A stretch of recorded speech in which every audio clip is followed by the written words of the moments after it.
Bienvenido a Ministerios BEA con el pastor Mauricio Sánchez Scott. Esperamos que este mensaje sea de bendición para tu vida.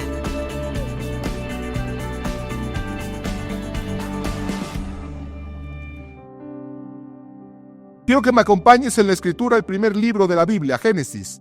Y vamos al capítulo 18, verso 17 en adelante. Génesis, capítulo 18, verso 17 en adelante. Y Jehová dijo: ¿encubriré yo a Abraham lo que voy a hacer, habiendo de ser Abraham una nación grande y fuerte, y habiendo de ser benditas en él todas las naciones de la tierra?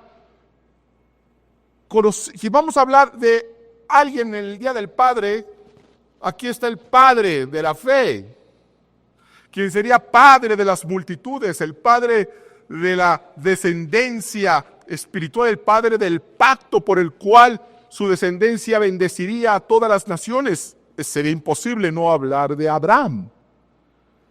Y es importante entender qué característica tuvo Abraham, qué tamaño de características debió haber tenido para que Dios lo eligiera a él, porque Abraham no fue elegido por ser judío.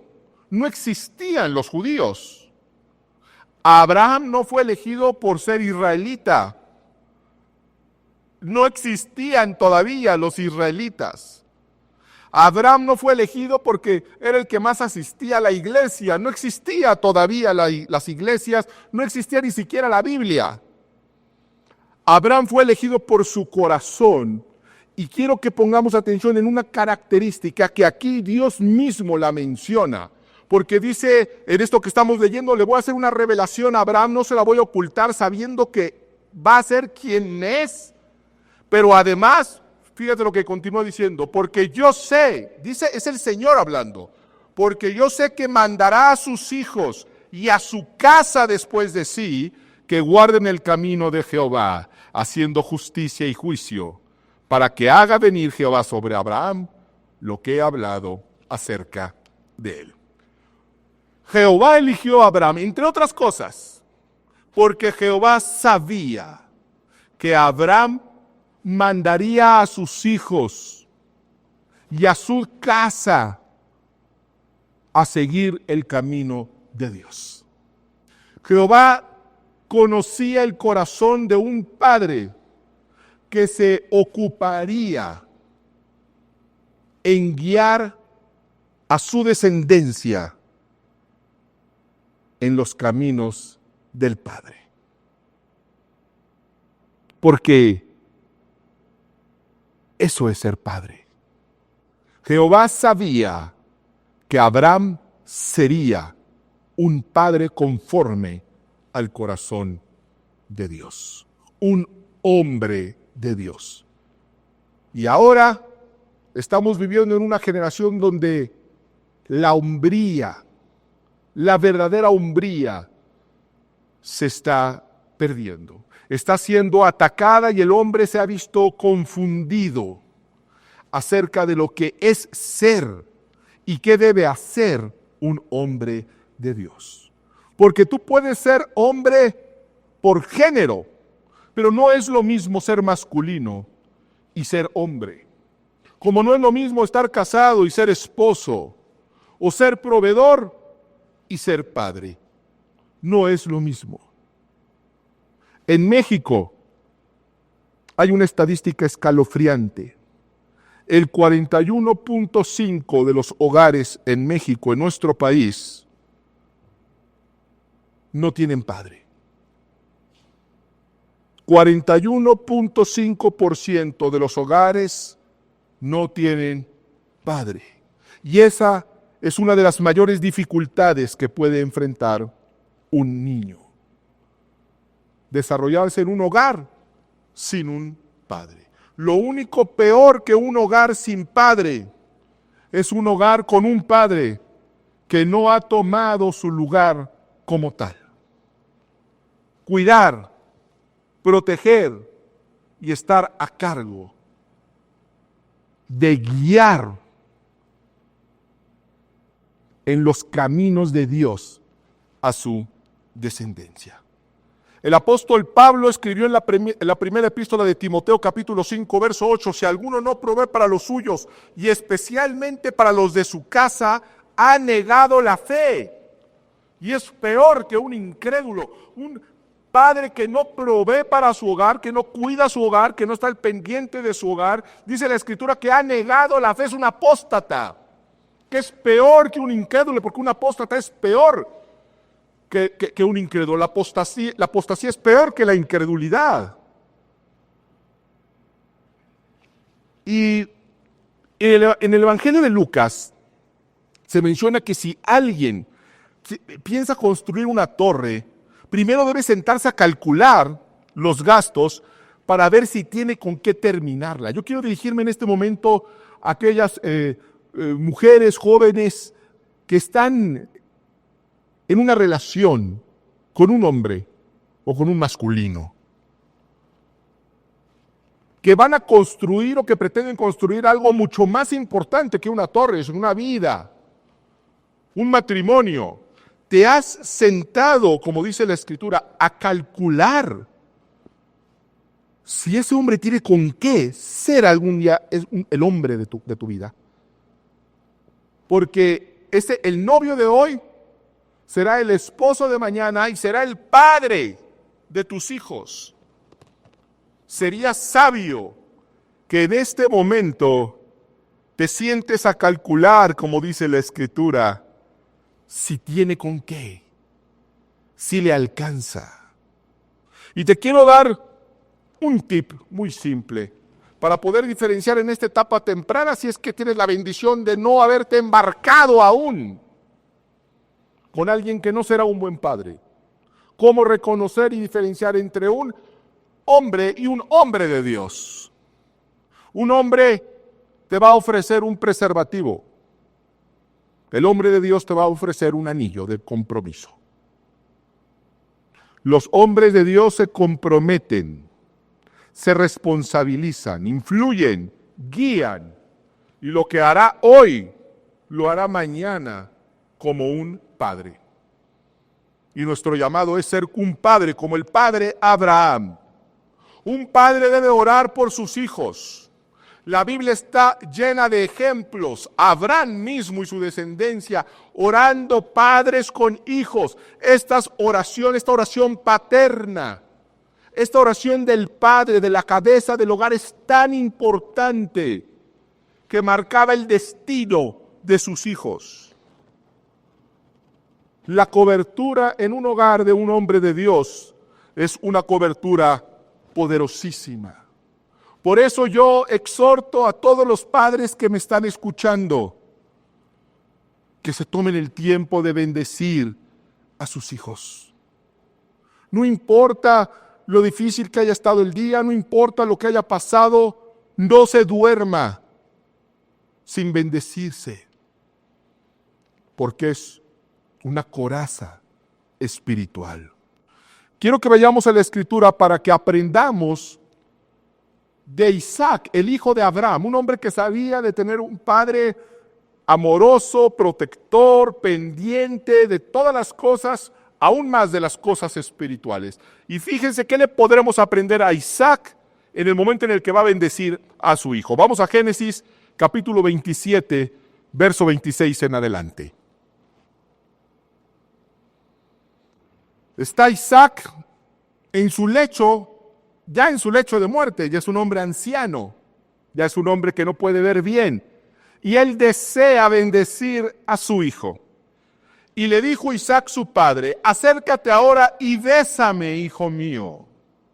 Y Jacob se acercó y le besó, y olió Isaac el olor de sus vestidos y le bendijo, diciendo, mira, el olor de mi hijo como el olor del campo que Jehová ha bendecido. Antes de declarar bendición sobre su hijo, Isaac manda llamarlo y le dice, bésame, dame un beso. Y cuando lo bese, lo huele a su hijo. Debemos de besar a nuestros hijos, debemos de abrazar a nuestros hijos, debemos de estrujar fuertemente a nuestros hijos. A ellos no les va a gustar, pero es algo que ellos necesitan. Hágalo, aunque ellos no quieran. Nuestros hijos necesitan padres que los abracen, que los besen y que los huelan. ¿Se imagina usted lo cerca que debió haber estado Isaac para oler? Yo me imagino que metió su rostro en el cuello de su hijo y lo olió como las flores del campo. Bese a sus hijos, es una de las sensaciones más hermosas para un padre y un gran legado para un hijo. A mí me encanta besar a mis hijos y no es extraño que cada noche se reúnan mis 3 hijos, mis 3 varones y se me encimen y nos besemos unos a otros. Tengo uno de mis hijos, mide 2 metros, la cabeza es de este tamaño, me encanta agarrarla y besarla como cuando era un bebé. Y ¿sabes qué? A él también le agrada. A mi hijo Santiago le meto la mano entre los chinos porque tiene un cabello rizado hermoso y lo lleno de besos y él también me llena de besos. Y lo mismo me sucede con mi hijo Mateo, que es el más pequeñín. Pero conforme los niños van creciendo, por alguna razón dejamos de manifestarles nuestro amor físico y eso es un error. El diablo ha programado a muchos padres con la idea equivocada de que debemos de ser poco afectuosos con nuestros hijos, particularmente con los varones. Usted debe de entender algo hoy. Usted es el único hombre, usted es el único varón que podrá dar ese tipo de amor poderoso a su hijo en una forma santa y legítima. No lo prive de ello. Abrácelos, béselos y sea bendición para su casa. Después, Isaac declararía bendición, después de abrazarlos y de besarlos, entonces viene la bendición. Fíjense lo que nos deja saber la Escritura acerca de un hombre que tenía el corazón conforme al corazón de Dios. Estoy hablando del rey David. Segunda de Samuel, capítulo 6, verso 16 al 20. Es un momento de enorme alegría en la vida de David. El arca de la alianza, el arca del pacto, el artefacto donde la presencia misma de Dios residía, va a regresar a Jerusalén. Es uno de los días más importantes, uno de los mayores logros en la vida del rey David. Y fíjense qué fue lo que hizo. Cuando el arca de Jehová llegó a la ciudad de David, aconteció que Mical, hija de Saúl, miró desde una ventana y vio al rey David que saltaba y danzaba delante de Jehová, y le menospreció en su corazón. Le pareció exagerada la forma en la que brincaba y bailaba del gozo de que la presencia de Dios regresaba a su ciudad. Metieron pues el arca de Jehová y la pusieron en su lugar en medio de una tienda que David le había levantado, y sacrificó David holocaustos y ofrendas de paz delante de Jehová. Y cuando David había acabado de ofrecer los holocaustos y ofrendas de paz, bendijo al pueblo en el nombre de Jehová de los ejércitos, y repartió a todo el pueblo y a toda la multitud de Israel, así a hombres como a mujeres, a cada uno un pan y un pedazo de carne y una tarta de pasas.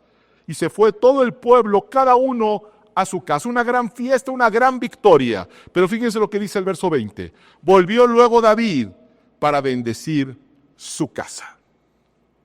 En medio de un gran logro, de un gran reconocimiento, de una gran victoria, el rey David no se olvidaba de bendecir su casa. El padre, conforme al corazón de Dios, bendice su casa. Y entiende que bendecir su casa no solamente es un acto de palabra, sino invertir en la vida de nuestros hijos. Invertir en la vida de nuestros hijos para que puedan llegar llenos de seguridad y del amor que solamente un padre puede ofrecer a donde nosotros no podríamos haber llegado. El Salmo 127:4 dice que los hijos son como saetas, como flechas en manos de un guerrero.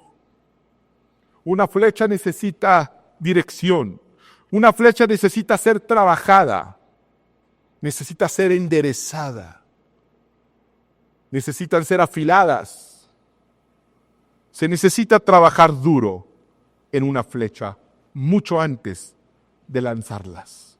Mucho antes de que tus hijos salgan a hacer su vida, debemos de trabajar en ellos.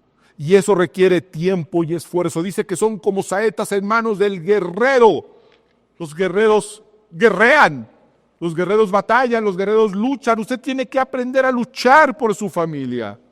Va a tener que aprender a luchar por sus hijos, luchar por tener el tiempo para estar con ellos, luchar para vencer el cansancio y tomarse un tiempo para jugar con ellos, para escucharlos, para dirigirlos. Si usted quiere la bendición de todavía tener flechas, hijos en su casa bajo su dirección, es tiempo donde todavía puede dirigirlos. Si usted no quiere que su hijo termine allá o termine allá, tómelos y redirecciónelos. No sabemos qué tan lejos vayan a llegar. Habrá otros factores que van a influir, pero al menos si los dirige cuando salgan de su hogar, sabe dónde no van a terminar. Porque usted batalló para eso. Aléjelos de las malas compañías, aléjelos de las malas costumbres, mientras los tiene en su mano. Debemos ser presentes y estar ocupándonos de nuestros hijos y poder decir como Josué: yo y mi casa serviremos a Jehová. Josué no se comprometió por toda su familia porque no tenía quizá la forma de dirigir la vida de todos, pero él se comprometió por los que estaban en su casa bajo su autoridad. Yo y mi casa serviremos a Jehová. ¿Cuántos Josués modernos hay aquí que entienden que la felicidad de su hijo depende de la relación que su hijo tenga con Dios? Yo quiero que usted entienda esto hoy. La felicidad de su hijo depende de la relación que su hijo tenga con Dios. Y nosotros tenemos una enorme influencia en ello. Porque muchos se esfuerzan para que sus hijos lleguen a ser grandes concertistas, y está bien, o grandes médicos, o atletas. Pero ¿cuántos se esfuerzan para que sus hijos tengan una relación con Dios? Para presentarles al Rey de Reyes y al Señor de Señores. Porque sin esa relación, dice la Escritura, ¿de qué le sirve al hombre ganar el mundo si pierde su alma? ¿De qué te sirve formar grandes profesionistas, grandes atletas, grandes empresarios, si los vas a ver inestables, deprimidos y confundidos? ¿De qué le sirve al hombre ganar el mundo si pierde lo más importante? Porque un título en la pared no está mal, pero no es un antídoto para el despropósito. Una medalla olímpica en la familia no está mal, pero eso no te garantiza dormir en paz. Solamente Cristo puede hacer eso. Y cuando usted siembre en sus hijos, va a activar una de las leyes más poderosas establecidas por Dios, la ley de la siembra y la cosecha. Lo que usted siembra en sus hijos hoy, usted como padre lo va a cosechar mañana. En los Juegos Olímpicos de París de 1924, había un claro favorito para la medalla olímpica en canotaje. Su nombre era Bill Evans. Era la esperanza de su país de ganar por primera vez una medalla de oro en esa disciplina. Y él era el claro favorito porque iba invicto, no había sido derrotado en ninguna de las competencias internacionales en las que había participado. Así que la expectativa era enorme de que su país ganaría por primera vez una medalla de oro en canotaje. Pero resulta que la esposa de Bill estaba embarazada y el bebé podría nacer mientras él se encontrara en París en los Juegos Olímpicos. Los doctores le decían que lo más probable es que naciera la semana posterior a que se llevaran a cabo los Juegos Olímpicos. Pero Bill Evans no se quiso arriesgar. Y no ganó la medalla de oro porque simple y llanamente no asistió a los Juegos Olímpicos de 1924 en París, a los cuales estaba clasificado como número 1. para no correr el riesgo de perderse la oportunidad de recibir a su primer hijo en sus brazos.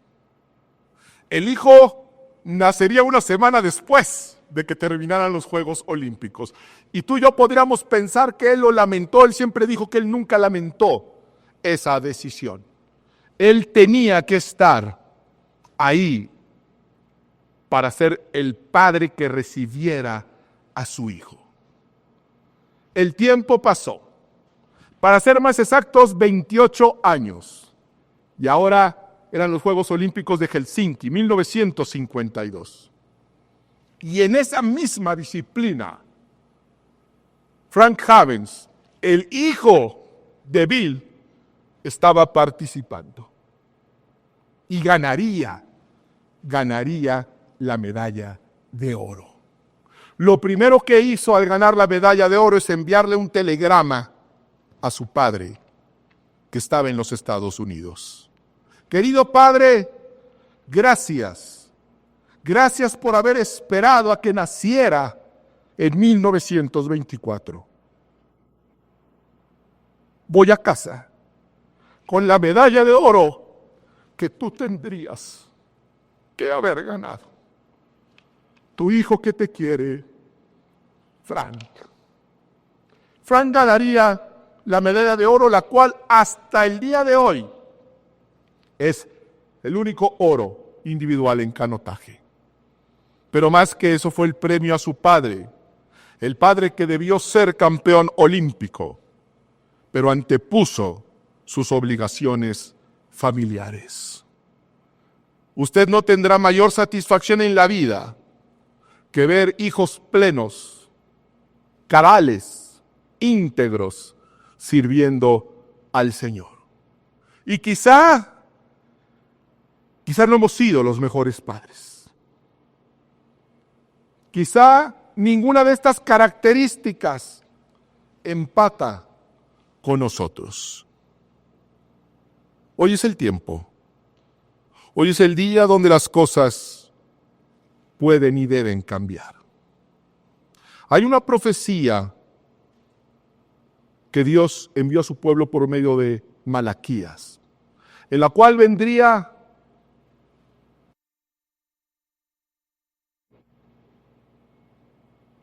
con el propósito de reconciliarnos con Dios, de deshacer las obras del diablo en nuestra vida, pero hay otro propósito específico que la Biblia enseña, es la obra de Cristo en nuestra vida. Acompáñame a Malaquías capítulo 4, versos 5 al 6. Estoy por enviarles al profeta Elías antes que llegue el día del Señor, día grande y terrible. Esto debe de suceder antes del día del Señor. Ese día grande y terrible está refiriéndose al día del juicio. Identificamos específicamente ese día como el día en el que Cristo va a regresar y va a ser el juicio final. Antes de que eso suceda, porque estamos esperando que Cristo vuelva. Bueno, antes que Cristo vuelva, esto tiene que suceder. Estoy por enviarles al profeta Elías antes que llegue el día del Señor, día grande y terrible. Él hará que los padres se reconcilien con sus hijos y los hijos con sus padres, y así no vendré a herir la tierra con destrucción total. La obra de Cristo es una obra de reconciliación, no solamente de la humanidad con Dios, sino de padres con hijos e hijos con padres. Hoy es el día en el que te debes de reconciliar con tu hijo. Hoy estamos encerrados en casa con nuestras familias. Hoy papá no pudo salir con los amigos, hoy papá no pudo ir al estadio. Hoy papá, Dios te dice que la obra de Cristo en tu corazón debe de alcanzar para que te reconcilies con tus hijos y que tus hijos se reconcilien contigo. Pida perdón a sus hijos. Quizá los ha maldecido, de dicho o de hecho, o por omisión. Pero una bendición es 7 veces más poderosa que cualquier maldición. Y Cristo quiere que te reconcilies hoy. Hijos, perdonen a sus padres.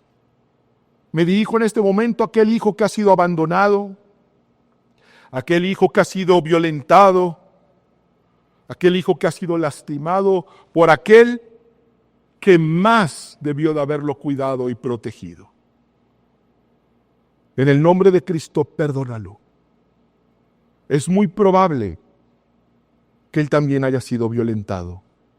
Es muy probable que él sea así porque también fue abandonado. Perdónalo. Y yo sé que este es un tema muy delicado, porque estoy consciente que este mensaje está llegando también a hogares donde no hay padre, donde la madre ha tenido o ha tratado de llevar ese papel.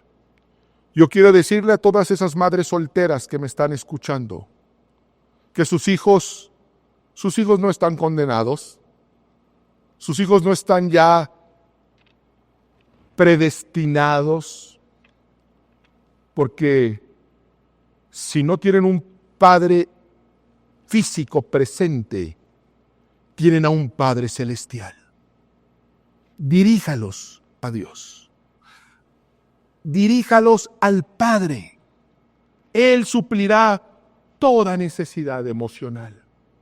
Él ocupará cualquier espacio vacío que un hombre mortal pudo haber dejado. Y esto no te lo digo como pastor, sino te hablo desde la experiencia. El día de ayer hablaba con mi madre para que le corroborara a mis hijos algo que les había platicado en relación al sermón y que ellos no podían creer. Y es el hecho de que mi padre nunca jugó conmigo. Yo tuve un padre, pero nunca jugó conmigo. Nunca me dio un beso. Nunca me leyó un cuento antes de dormir. Nunca se sentó a platicar conmigo. Nunca me llevó a la iglesia y sin embargo nunca me sentí desvalido, nunca me sentí indefenso, nunca me sentí abandonado, porque tuve una madre que me dirigió a mi padre espiritual y entendí a una edad muy temprana que era un hijo amado por mi padre. A mis hijos les cuesta trabajo creer eso porque fue un buen abuelo. Mi padre fue un buen abuelo, cambió con los años. Se entregó a Cristo y a una edad avanzada, a los 80 años se bautizó. Yo tuve el privilegio de bautizar a mi padre y ese día, ese abrazo y ese beso pagó toda una vida. Padres, tomen a sus hijos. Yo quiero pedirte que como familia en este momento, hijo, abraza a tu papá. Le quiero pedir a mis hijos que vengan.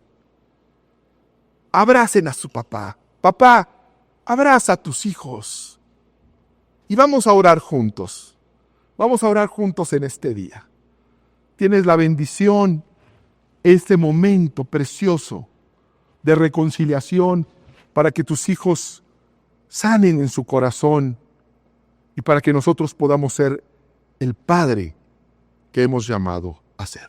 Vamos a orar. Señor, en este día queremos darte las gracias por ser nuestro Padre.